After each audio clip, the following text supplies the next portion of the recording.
Hi, everybody. Thank you so much for joining me here today at Re-Written Vintage Homestead. Well, we're on the final stretch, aren't we?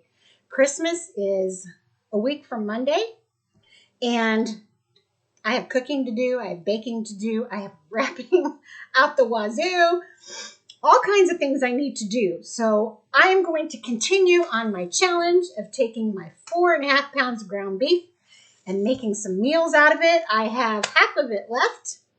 And so I'm going to fry it up with a little onion and make 2 meals out of it, one for Super Saturday. I hope you guys will join me. And I want to encourage you to think about things like this for the future. What can you do with one big chicken? What can you do with a pot roast? What can you do with a pork butt roast? Because we're going to be joining the Three Rivers Homestead Pantry Challenge in January. That's when you have spent all the money that you care to spend or that you can spend in the month of December for Christmas. So in January, you're getting back on budget and trying to use the things that you already have in your pantry. So I'm going to be making some list of some things that I'll be making during that time, and I hope you will too. But for now, let's brown some ground beef. So I have my hamburger all fried up in 3 different ways. One, nothing. No salt and pepper, nothing. Because this is for the Marshall of Re-Written Homestead for his dinner. Plain old hamburger. So I was really grateful I had enough to add in Marshall's meal. With this pound, I have salt, pepper, and onion, and a little bit of garlic. And that's all because we're going to use this for Super Saturday.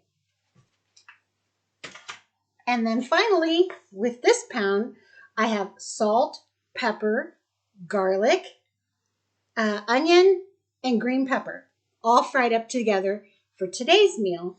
And what we're going to make today is, I've never used this before, we're going to make a pizza from Pampered Chef with their pizza crust mix. Now, if you don't have this pizza crust mix, don't worry about it.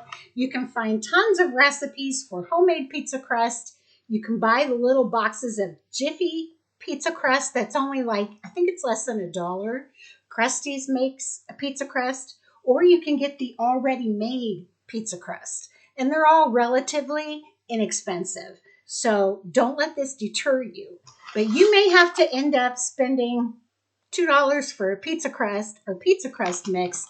But if you buy a frozen pizza like at Jack's or a Tombstone, it's about $10. But if you get it from Monocle's or Pizza Hut, you're going to spend close to $20. So today, I thought we would give this mix a try and make a homemade pizza. When we get done with this video, we're going to go right into making Super Saturday.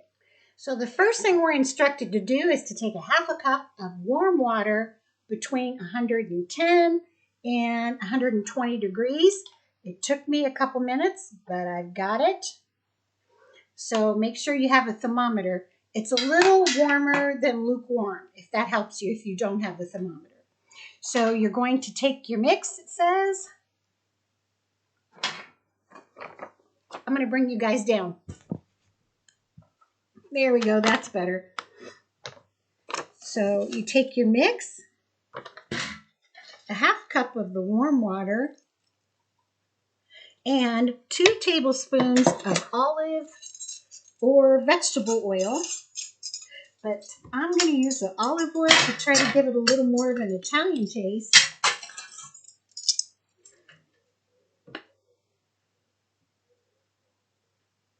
You can already smell the yeast in it. Here we go. So let's just mix this up a little bit.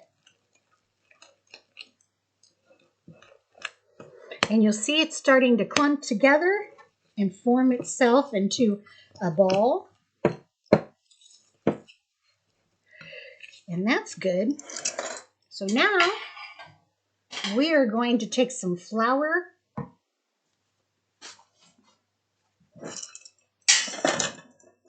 put it on our surface here, and take this mix, get it rolled up good. This is just how you do bread too.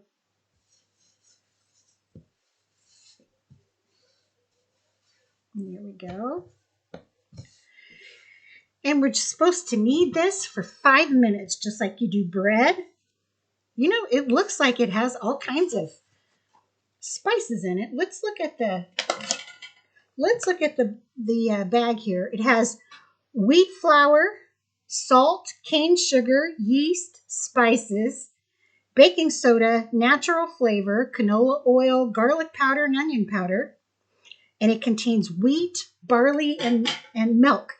But I want to show you, I hope you guys can see, it's loaded with spices there. So I bet it's going to taste really good.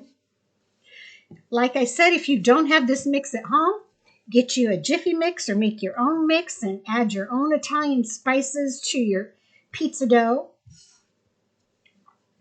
And I'm going to continue to knead this for 5 minutes, and then we'll come back and start making our pizza. So I think we're about done kneading here. And if you're not familiar with making bread and you don't exactly know when it's done, let me show you a little trick. You take your ball here and you just take your finger and drag it along the top. And if it'll follow along with you, see how that's coming down with me? It's ready, okay? It's not sticking to my finger. It's not falling apart. It's dragging right along with my finger. So it's good to go. Now we're going to take this and we're going to put a bowl. We're going to invert a bowl, put it right on top, and we're going to let it rest because doggone it, we overworked it. So we're going to let it rest for 5 minutes. So our dough has been resting here for 5 minutes. You can see it puffed up a little bit. So we've got our pizza pan, and I lightly floured it. Now I'm going to take my dough and take my hands, and I'm going to spread it as far as I can out to the outer edges of the pizza pan. You can really see all the spices now, can't you? So you guys pretend you're Italian and throw it up in the air. I wouldn't even pretend that I could throw it up in the air and catch it. But you want to flip it every now and then to help you spread it to the corners. Let your kids help you at this point and have some fun with it. Keep spreading and spreading and spreading. And as soon as I get mine to the edges, we're going to add the toppings. Now, I'm going to be honest with you guys. Don't get frustrated with your pizza crust, no matter what kind that you make. These things take time. You'll see this makes a very, very thin pizza crust. And I struggled somewhat getting it to the corners. But what you do is you just keep moving it around with your fingers and pinching. Just pinch, pinch, pinch it together. Work it with your fingers. Flatten it down. And eventually you'll get all of those holes filled in. But this does make a very thin pizza crust. So what I'm going to do, now that I have all my holes filled in, I'm going to go around the outer edge here with my thumb and work that crust up the outer edge. So we have something to grab onto when we're eating our pizza.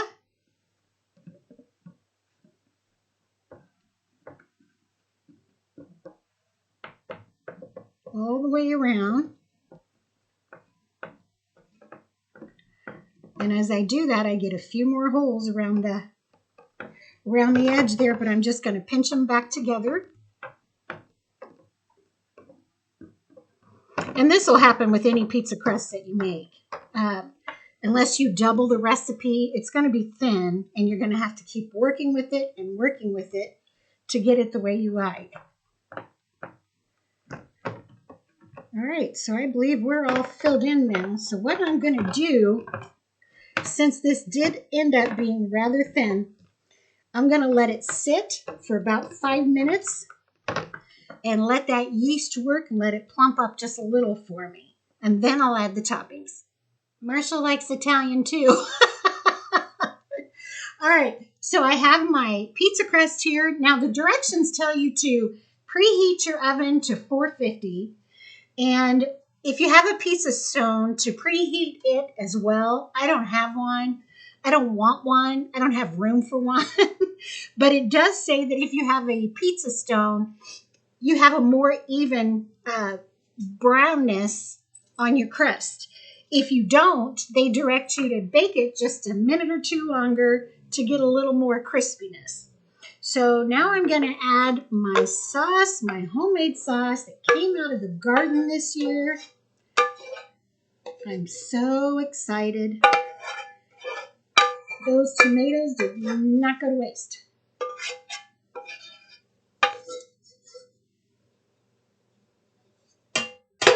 Oh, once again, I wish we had smell-o-vision so you could smell this sauce. It's thick.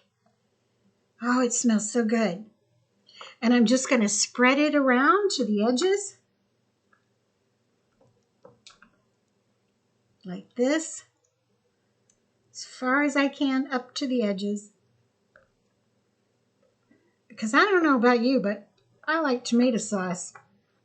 I like pizza sauce, and I like it. So I don't want any part of my pizza not having it. So we'll spread it all the way around. You guys, you could even add a little bit of beer to your sauce if you like that taste.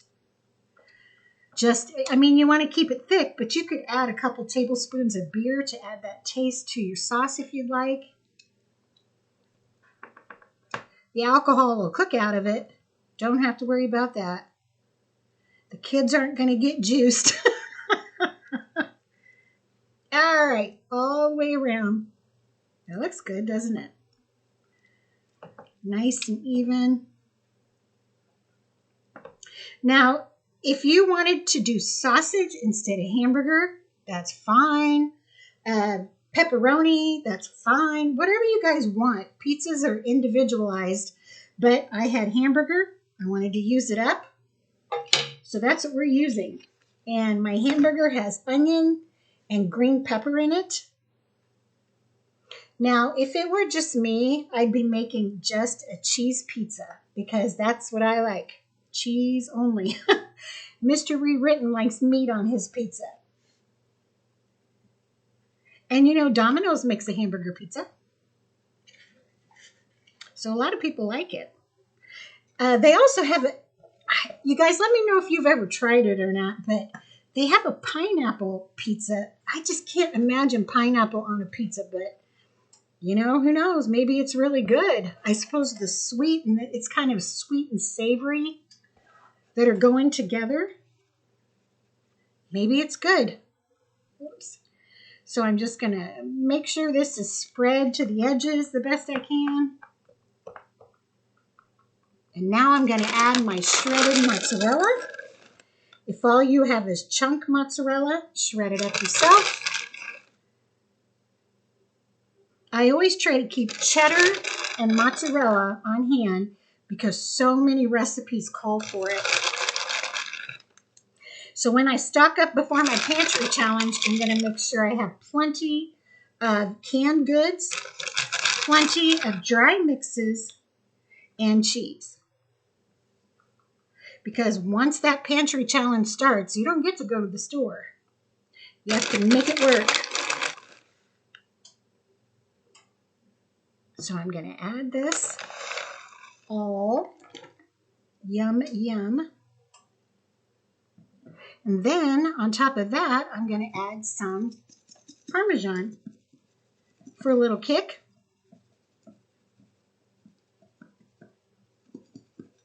Okay, now the directions say to bake this at 450 for 10 to 14 minutes. I think I'm going to shoot for 12, and then if it's not quite done, I'll add a minute at a time. And then I'll show you guys what it looks like. So I did keep the pizza in 2 minutes longer, so 14 minutes for my oven. And doesn't that look beautiful? I must say, it turned out really good. I'm not going to try to eat it in front of you guys because the cheese is going to melt and it'll be a sloppy mess. But here's what it looks like.